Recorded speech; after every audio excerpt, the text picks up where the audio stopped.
Pak Tito menjamin semua pelaku yang ketika itu terlibat semuanya sudah ditangkap polisi atau paling tidak meninggal di tangan polisi? Dari hasil penyelidikan kita saat ini ya, kita meyakini bahwa satu orang meninggal atas nama Ahmad, bom bunuh diri di dalam Starbucks. Kemudian satu yang menyerang Pospol atas nama tersangka Dian. Yang dua lagi tertembak oleh polisi, yaitu Muhammad Ali, dan yang menembak menggunakan yang tercapture itu adalah Sunakim alias Afid. Jadi total berapa lama waktu polisi ketika itu untuk akhirnya melumpuhkan teroris di Tamrin? Ya, kalau kita lihat dalam sekuen 22 menit insiden, 12 menit mereka yang memegang inisiatif, karena mereka yang melakukan serangan ya. Tapi setelah terjadi peristiwa penembakan terhadap dua polisi dan almarhum Rais serta dua warga negara asing, kita kemudian menyadari itu masih tersangka di situ. 10.51 we fight back. Negara dalam hal ini polisi itu melakukan serangan balik pada mereka, dikepung, dan kemudian 10 menit ya terjadi tembak menembak, berikut lemparan bom oleh mereka. 10 menit jam 11.01 semua udah clear.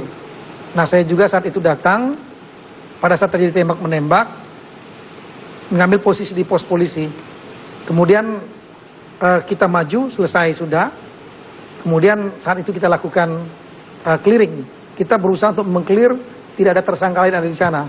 Jadi video tadi adalah video baru saja selesai dilumpuhkan dua orang itu.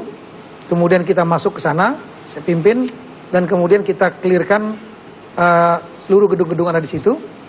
5 menit kemudian, 10 menit mungkin kira-kira setelah saya tiba, Bapak Wakapolri, Pak Komjen Budi Gunawan juga langsung hadir di lokasi menggunakan helm dan anti peluru, dan beliau memimpin clearing berikutnya.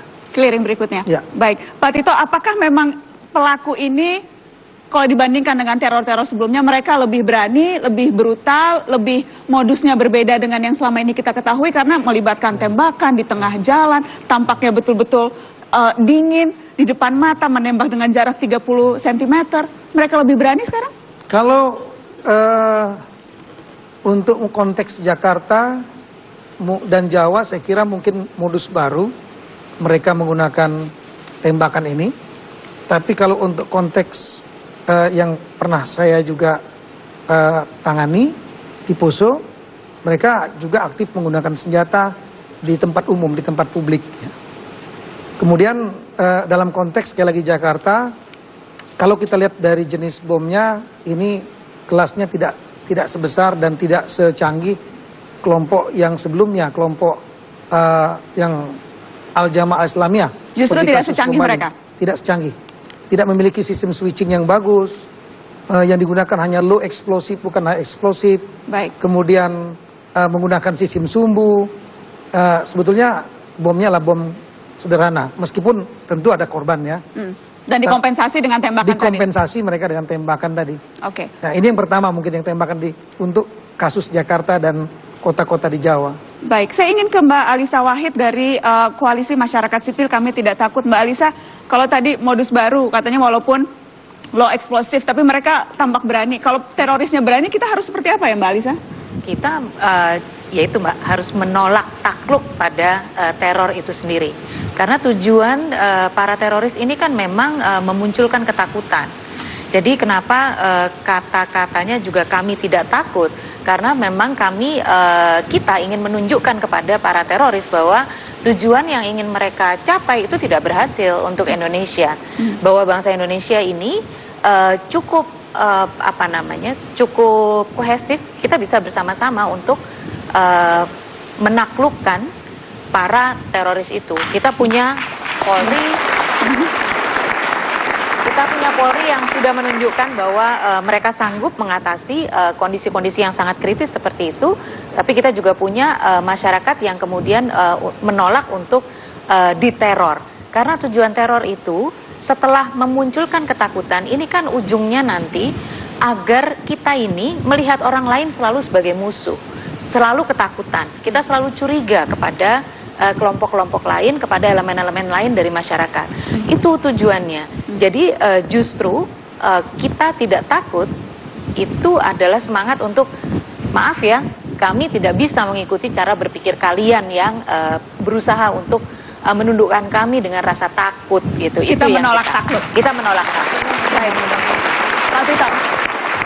Ya, Mbak Najwa, jadi memang saya sependapat tadi bahwa tujuan daripada teroris adalah melakukan suatu perubahan. Yang disebut dengan societal change, perubahan dalam kemasyarakatan.